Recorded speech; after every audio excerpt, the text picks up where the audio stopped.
Welcome back to the Grand Slam channel. Today is Wednesday, May 21st. We got a full slate of MLB. We got one NBA game, game one of the Eastern Conference Finals. And we got three WNBA games today as well.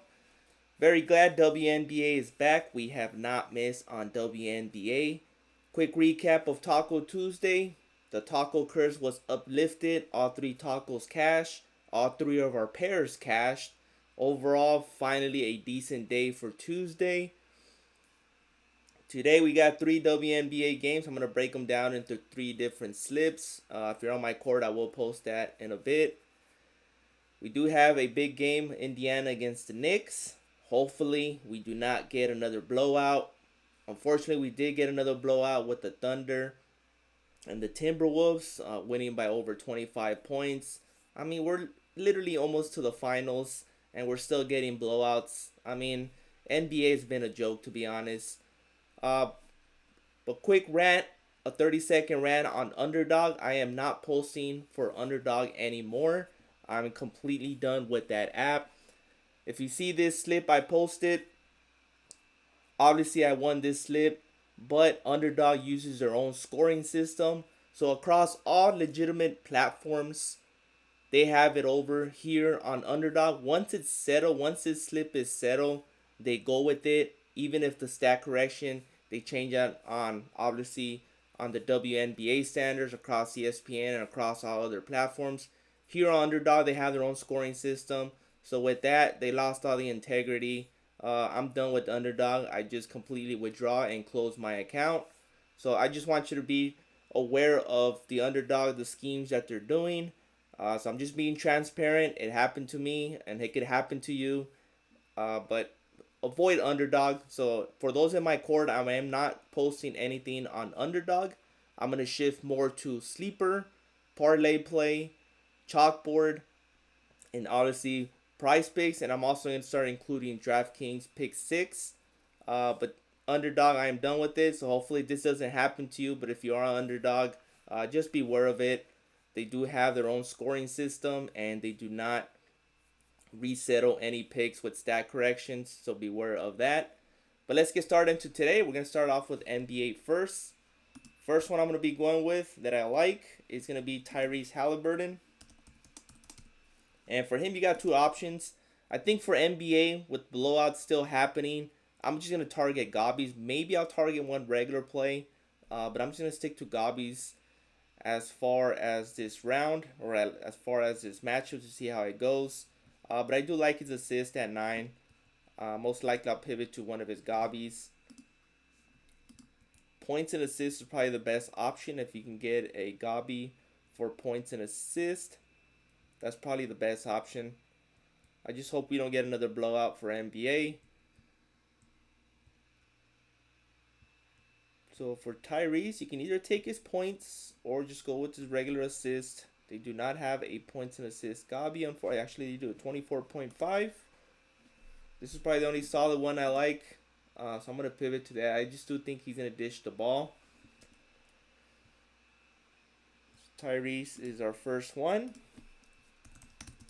Next up, we're going to have to go with Jalen Brunson, the go-to number one option for the Knicks. If they're going to advance to the finals, Brunson's got to have a big series. It's going to be a high, fast-paced game. Indiana likes to move the ball. So we're going to go with Jalen Brunson. We might take his points. I might just target his points and assists at 29.5. Obviously, he can cash out on points alone. But points and assists is solid. Let's head on over to Josh Hart. And best one for him will be either his points or his points and rebounds. I think I'm going to pivot to his points and rebounds, which should be at 21.5. You can actually have a Gavi here at 22. So it did get bumped to 22. It was at 21.5 last night, all the way to 22.5. So I'm going to be taking his 19.5 points and rebounds. And these are the three props I like. Obviously, you have some options with Mathurin, Nemhart. Siakam's good. I do like Siakam's points. Most likely I'll pivot to his Gabi. Same thing with Miles Turner. Carl Anthony Towns always take his rebounds. But let's pivot to MLB. Let's clear the board. Pitcher strikeouts. Best one I can find was Hunter Brown, 5.5. Line at 7. I think he's going to push, but since this game is about to start, we're going to pivot to the afternoon, late evening games, since we do have a lot of early morning games.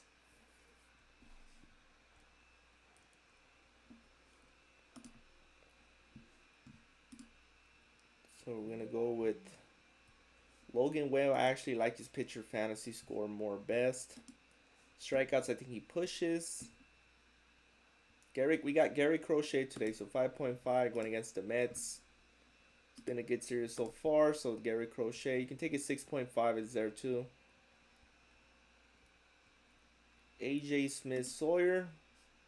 Definitely taking him. 5 strikeouts. Take one of his gobbies if you wish to do so. Jacob deGrom at 6.5. I do like his fantasy score best. Going against the rookie Will Warren from the Yankees. We got Tajuan Walker at 3.5. I think last time he pitched 6 innings, had 4 strikeouts. So you might want to pivot his 2.5 in this one. We got Carson, rookie for the Rockies. Not much of a striker. This might be an under right here, especially against the Phillies. Dustin May at 4. Tough matchup. Diamondbacks. He had 5 last time out, but he did allow more than 7 hits. So just gonna stay away from that. Corbin Burns. Dodgers had 5 last time. I think the Dodgers get to him this time out. Let's head on over to pitcher fantasy score. And the ones I do like is they actually took Logan Webb out. They actually have him 34.5. You can mix and match from here, but these are the ones I like for today for MLB. Let's head on over to WNBA, where it's been a moneymaker since opening day. So you can see Carlton is a #1 pick. I actually do like Carlton, but I like her gobby rebounds. And that's probably her best option. And we got Paige. Might be rookie of the year. For Paige, points or rebounds? I actually like her rebounds instead at 5. Solid. I mean, worst case scenario pushes, but she's gone over twice. She's faced Minnesota in the opener. She had 7 for her debut. I mean, that's solid against a good Minnesota Lynx team. So Paige, I think, free square 4.5. Actually 3.5. You can get that. But I do like a regular line at 5 rebounds. And we gotta go with the stud, Collier. I think fantasy score, 3 points made is in play. She had 2 against Dallas in the opener. She's been averaging 2 this season. Fantasy score might be there. The bad thing about her, she does have turnovers. So points is always in play. I think her points and rebounds is probably the best at 30. She's at 32. You can probably lower the line. And they probably do not even have a regular line for her. They do not have a copy for her points and rebounds. So you gotta go with the best option at 29.5 then.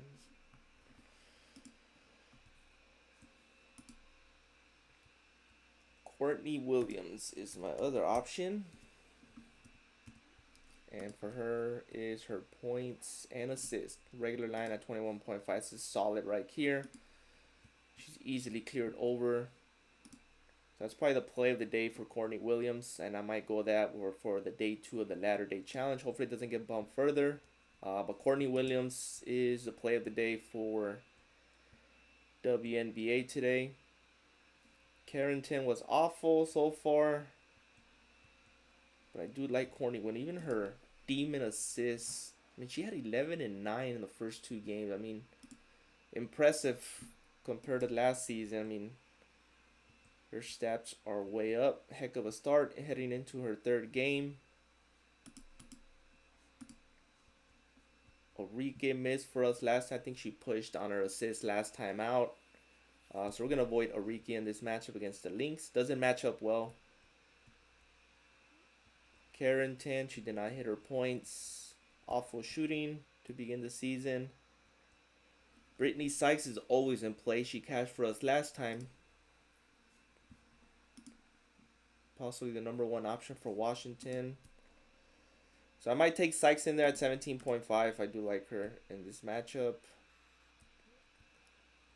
Then Kelsey Plum going against Phoenix. This might be a good option as well. I don't think she'll go over 30 points, but she should get somewhere in the 15 to 20 range. So I think her Gabi at 17.5. And then one more I like to mention is Sabali. I think Sabali's fantasy score will probably be best. She's gone over her points. I mean, she's the #1 option for the Phoenix Mercury, given the trade in the offseason. But Sabali's been solid, 27-25 against two good teams. So this is very solid. Sabali, I think her fantasy scores are best. But a lot of good value for WNBA. Obviously, there's hardly any blowouts in WNBA. They actually play. They play defense. The studs come out and play. Just WNBA right now, it's just far better product than NBA. I know many would disagree with me, but NBA, we shouldn't be having blowouts. I mean, we had blowouts throughout the whole season. Now into almost nearly the finals, and we're still having blowouts. It's just ridiculous. So I'm going to go wherever it makes me coin, and I hope you guys do the same. But if you're interested in the Discord, the link in the description below. Hope you guys hit. Please like, subscribe, and comment. Appreciate the support. Thanks for bearing with me with the small rant of Underdog. I'm just being transparent, and I hope it doesn't happen to you. I mean, these are multi-million, multi-billion-dollar companies. They got to respect your coin and the integrity of proper slips when you hit over. They should be payout even with the stat correction, and they should not have their own scoring systems because at this point they can just do whatever they want. Hope y'all have a great day and see you guys in the next one.